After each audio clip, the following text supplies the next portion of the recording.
Okay, let's delve into this. YouTube, right? The platform we all basically live on for everything from, I don't know, entertainment to learning stuff.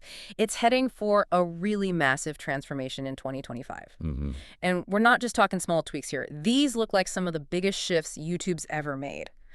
It's going to fundamentally change how creators earn money and, what kind of content actually takes off. Yeah, exactly. So our mission today in this deep dive is to really pull out the crucial bits, the actionable stuff from all the recent updates, the news, the chatter online. We want to cut through the noise, basically, and give you a clear picture of what's coming. And what's really fascinating, I think, is that it's happening on two fronts, isn't it? Right. You've got this major overhaul of, well, how the money works, the monetization strategies, expanding opportunities, maybe making things smoother for advertisers too. Mm. But then, at the exact same time, there's this really significant push towards, let's say, content quality Well, and authenticity, especially with, AI tools becoming so common. that authenticity piece feels huge right now. It is. Yeah. And for you listening, whether you're a seasoned pro on YouTube or just starting out, understanding these shifts isn't just about, like, dodging problems. Yeah. It's about setting yourself up to actually do well,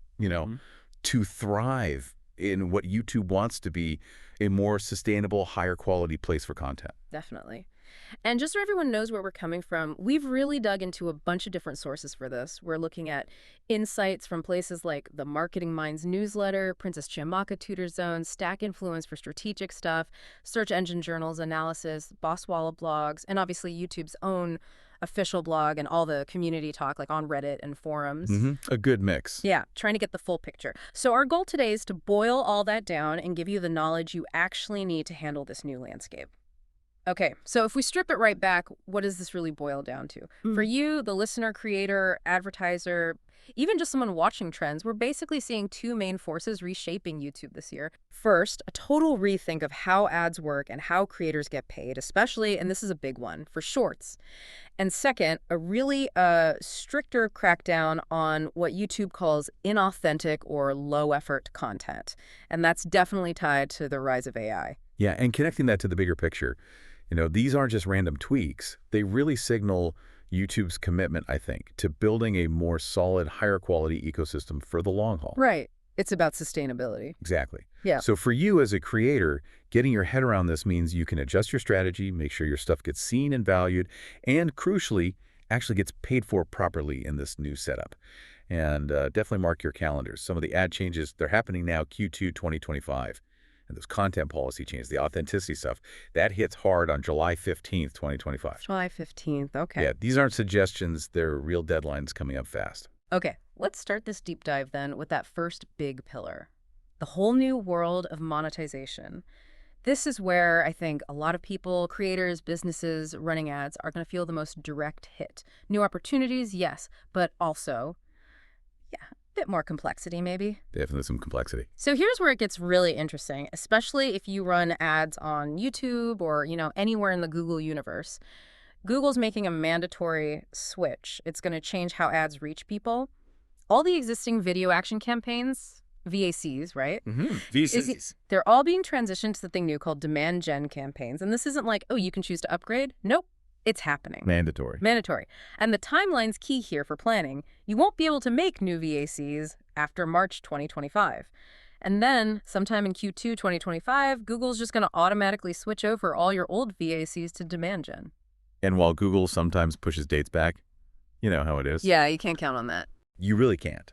Being proactive, starting early, that's the smart play here. You definitely don't want to be scrambling when it becomes the only option. Right. So what are demand gen campaigns exactly? Is it just a new name? No, it's more than just a name change. It's a much more integrated way of thinking about advertising. Think of them as these sort of all-in-one video and image campaigns. Video and image. Okay. Yeah. Before, you might have had separate campaigns for your in-stream ads, maybe discovery ads. Demand Gen aims to bundle it all. So your classic YouTube in-stream ads, the ones before or during videos, plus YouTube Shorts ads, plus those in-feed video ads you see scrolling the home feed. Okay. And now, strategically placed image ads that show up in Gmail and the Google Discover feed. Gmail and Discover. Wow, okay. Discover's that feed on Android, right? Shows you stuff you might like. Exactly, that personalized feed. So it's about hitting people across way more Google spots, not just YouTube videos. A much bigger canvas. So the idea is like a smoother journey for the user. That's the pitch, yeah. An enhanced user journey. So picture this. Someone sees your in-stream ad watching a tutorial. Later, they're flicking through Shorts. Boom, there's your quick Shorts ad. Then, maybe checking email, an image ad pops up in Gmail. Another reminder. Multiple touch points. Exactly. And maybe they finally click or buy after seeing another YouTube ad later. It's about guiding them, across different stages, different formats, different Google places, not just hoping one ad does the trick. And AI plays a big role here, I assume. Oh, absolutely. Even more so now. If you set these demand gen campaigns up right, Google's AI watches how users interact across all these different places. It learns, shifts budget, optimizes. It's supposed to get much better performance by having that wider view. Okay. And are there actual benefits people are seeing? Early tests? Yeah, early signs are pretty positive. The big one is just much wider reach, obviously. You're on the main YouTube feed, Shorts, Gmail, Discover. Right. It's a lot more ground covered. But beyond just reach, it also gives you more creative flexibility. You can now mix video and image assets in the same campaign. So you can tell a richer story, maybe grab attention in different ways, hopefully leading to better engagement and, more conversions. It's like having more tools in the toolbox for one campaign. That makes sense. But this really brings up a crucial point for anyone running ads, big or small, or even creators thinking about promoting their channel. Google calls this an upgrade, right? But just waiting for them to automatically flip the switch on your old VACs, that could actually hurt your performance quite a bit. How so? Because those automatically converted campaigns, they're just going to be translated, basically. They won't be optimized for how demand gen is meant to work. They'll keep their old structure, old targeting, which might not be the best fit for this new integrated approach. Ah, okay. So it's not smart optimization, just a direct copy-paste into the new format. Pretty much. So the really smart move, the strategic thing to do, is to start testing demand gen now, while your old VACs are still running. Run them side by side. Exactly. Learn how demand gen works. See what kinds of videos and images perform best in these new spots like Gmail or Discover. Gather your own data for your audience. Build a proper transition plan. You want to understand this new format before it's your only choice. Right. Get ahead of the curve. Don't wait to be forced into it. Precisely. It could save you ad money and get you better results in the long run. Okay, super important heads up for advertisers. Let's shift gears now to something maybe even more directly hitting creators. YouTube Shorts monetization. People probably remember the old Shorts fund, right? Yeah. 2021, 2022. Top creators got these bonus payments. Yeah, the bonus fund. That's gone now. Officially gone. As of Feb 2023, Shorts are now just fully part of the main YouTube Partner Program, which means creators earn from ad revenue sharing, just like long videos. But it works differently. Very differently. And the key difference is the revenue split and how it's calculated. It's not like long form at all. Okay, how does it work then? Creators keep 45% of the allocated ad revenue from their Shorts views. YouTube keeps 55%. Wait, 45%? Isn't long form usually 55% for the creator? It is. It's flipped. And YouTube's reason for this is pretty explicit.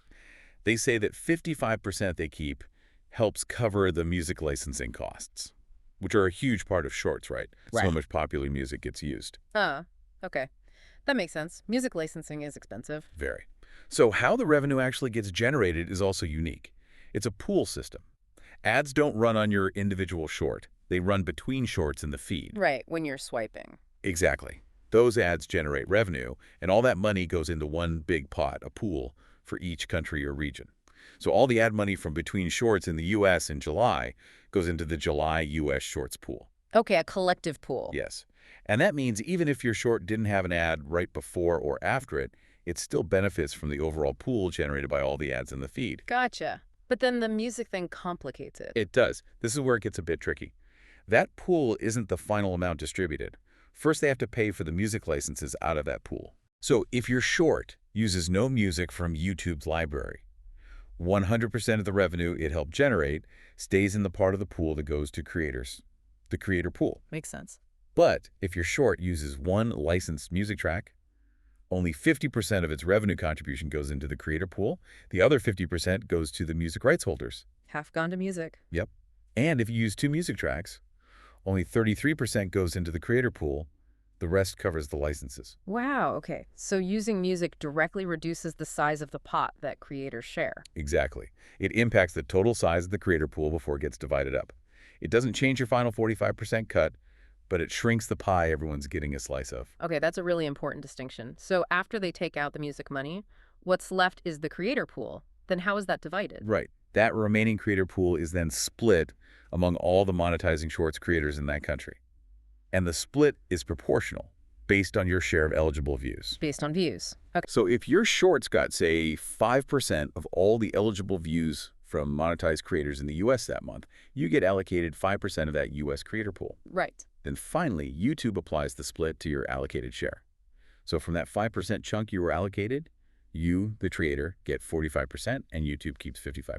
Okay, so it's pool music cut allocation. My views cap creator gets 45% of their allocation. You got it. And one more thing, views from YouTube Premium subscribers count too. 45% of the premium money allocated to shorts viewing gets added into the mix for creators as well. Got it. So let's just compare this new system to the old shorts fund side by side, just to make it super clear. The old fund. Old fund, no official YPP requirement, kind of opaque who got invited. Money came from a fixed $100 YouTube pot, not tied to ads. You got a bonus, maybe $100, maybe $10,000, no direct revenue split. Music views didn't affect your bonus, and it was temporary. And the new system. New system. You must be in YPP. Earnings are directly tied to ad and premium revenue generated between shorts. You get a proportional share, and the creator's final cut is 45% of their allocated share. Music use does reduce the total pool before allocation, and it's ongoing, more predictable. And the big upside is? Scalability and reach. Way more creators can earn something. YouTube said over 750,000 channels earned from shorts in the first year of this. That's way, way more than ever got a bonus from the old fund. It's a much broader opportunity, even if the per view amount might be smaller for some. Makes sense. More democratic, maybe? Kinda, yeah. More people get a piece of the pie. Okay, and speaking of getting into the program, there's actually some good news here too, right? Especially for smaller creators. Yes, this is a really positive development. Getting into the YouTube Partner Program, YPP, just got easier for a lot of people. The full ad revenue sharing still needs the old requirements, but there's a new lower entry point now. Okay, so what are the tiers now? Right, so for full monetization ads on long form and shorts, you still need the classic. 1,000 subscribers and either 4,000 watch hours in the last year or 10 million shorts views in the last 90 days. That's the top tier. 1K subs and 4K hours or our 10M shorts views. Got it. But in 2023, they rolled out this expanded YPP, some call it YPP Lite. This lets you apply much earlier. What are the requirements for that? Just 500 subscribers? Yeah. Plus, you need at least 3 public uploads in the last 90 days, and then either 3,000 watch hours in the past year or 3 million shorts views in the past 90 days. Okay, so 500 subs, 3 uploads, and then 3K hours or our 3M shorts views. Much lower bar. Much lower. But here's the key thing. Hitting this lower tier doesn't turn on ad revenue sharing. Ah, okay. So what do you get? You get access to the fan funding features earlier. So things like channel memberships, super chat for live streams, super stickers, super thanks where viewers can tip you directly, and the shopping integrations. So you can start making money directly from your audience sooner. Exactly. Yeah. Build that community support, get some income flowing, even before you qualify for ads. Mm-hmm. And then once you do hit the higher 1,000 sub 4K hour 10M view thresholds, the ad revenue automatically kicks in. You don't need to reapply. That's a great stepping stone. But there's a catch, right? Even if you're in YPP, you have to do something specific for shorts. Yes. This is super important and easily missed. Mm-hmm. Just being in YPP isn't enough to earn from Shorts ads. You have to actively go into your YouTube studio and accept the Shorts monetization module terms. A separate agreement just for shorts? Yep. YouTube moved to these modular contracts. You got to opt into the Shorts part specifically. That became available Feb 1, 2023. If you haven't clicked accept on that module, you're getting 0 ad revenue from your shorts, no matter how many views they get. Wow. So check your Earn tab in Studio, people. Make sure that shorts module is accepted. Please do. You could be leaving money on the table. Okay, so beyond ads and these fan funding things, YouTube's pushing other ways to earn too, right? Oh yeah, they're really diversifying. For shorts specifically, Super Thanks is fully enabled now, so viewers can tip on shorts. And eligible creators, especially in the US, can now tag products directly in their shorts. Affiliate links in shorts? Basically, yeah. Through YouTube's own shopping affiliate program. Huge for review channels, fashion, tech. Turns views straight into potential sales. That's powerful. And it's not just shorts. They're constantly upgrading things like channel memberships, the merge shelf. making it easier to sell stuff and connect financially with your audience. And the big push now is direct shopping integration overall, tagging products in long videos, live streams, making YouTube a real e-commerce platform, not just ads. So it's moving way beyond just ad views. Definitely. It's about building a whole business on YouTube. So the strategy now seems to be use Shorts maybe as a discovery tool, get people in the door. Exactly. Bring in new subs with Shorts, then keep them engaged with longer content. Sell merch, do live streams with Super Chat, sell products directly, build a whole ecosystem. A holistic strategy. Don't put all your eggs in one basket. That's the idea. Make your income more resilient. Okay, fascinating stuff on the money side. Let's pivot now to the other massive change, the content itself.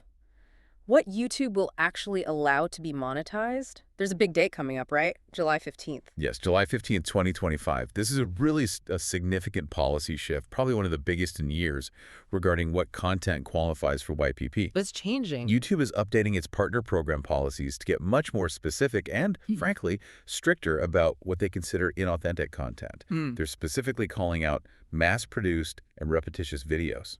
Inauthentic, mass-produced, repetitious? Okay. Yeah, this is a big signal about wanting higher quality and more integrity on the platform. What's driving this? Is it just AI? AI is a huge factor, yeah. YouTube's always said content needs to be original and authentic, but this update is really trying to define what inauthentic looks like now in the age of AI tools that can churn out content so easily. So channels relying on automation or just making slightly different versions of the same video over and over? Yeah. They're at risk. Big risk. Demonetization, suspension from YPP, maybe even getting kicked out entirely. For channels built on those models, it's potentially game over. Wow. Do we know exactly what they mean by mass-produced or repetitious yet? Not with crystal clarity. The community is definitely buzzing, trying to figure out the exact lines. We'll know more for sure once July 15th hits and they start enforcing it. But we have some pretty strong clues based on what they've said so far and what reviewers seem to be looking for already. Okay, so let's get into that. What kind of content is now considered high risk based on what we know? What should creators be worried about? Right, this is the million-dollar question. Based on YouTube's signals and community reports, several types of content are definitely raising red flags now. Like what? Okay, first up, AI-generated content with basically zero human input. We're talking you drop a prompt, AI writes the description, does the voice, makes the video, everything. If there's no significant human creative effort layered on top, that's risky. YouTube wants to see your touch. So just hitting render isn't enough. Not anymore, it seems. Second, reaction videos with really minimal commentary. Not all reaction videos, but the ones where someone just plays a clip and says, wow, or that's cool, without adding any real insight, analysis, or transformation. Value add is key. Minimal value, okay. Whiteout compilations, especially just grabbing clips from TikTok or Facebook and sticking them together, maybe with some music. If you're not transforming that content significantly, adding commentary, making it yours in some way, that's risky. It's seen as reusing content without adding value. Just aggregation isn't enough. Exactly. Then there are faceless channels that rely heavily on stock footage or the same repetitive templates. You know, the ones where every video uses the same generic background images, the same template, maybe a robotic voice. If it looks like it follows in other videos and lacks originality, that's a target. Lacks unique identity. Precisely. Which leads to the next point. Content that viewers just can't tell apart. If your videos are so similar to each other, or just lightly re-edited versions of the same thing without adding anything new or transformative, that screams low effort or repetitious to YouTube. Okay. And really, all of these fall under the big umbrella category YouTube is targeting, low effort content. They want the partner program to represent quality, originality, and value, not just stuff that's easy to pump out.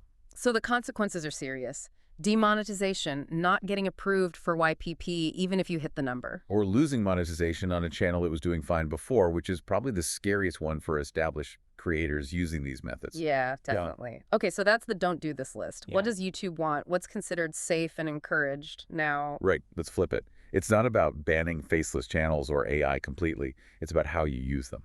The focus is laser sharp on originality, effort, and value. They want you to transform things, add your input. So what's safe? Okay, safe bets. Vlogs and personal stories. Obviously unique to you, can't replicate someone else's life experience. Highly authentic. Makes sense. Videos with your actual human voice. Even if the visuals are AI or stock, your real voice adds a huge layer of authenticity. YouTube's getting good at telling human versus generic AI voices apart. A paid professional voice actor is also fine. It's about that human Your element. voice matters. Big time. Third, being on camera. If you're physically there talking to the audience, it's undeniably your content. Builds trust, proves authenticity. Simple but effective. And fourth, educational or commentary videos that genuinely add value.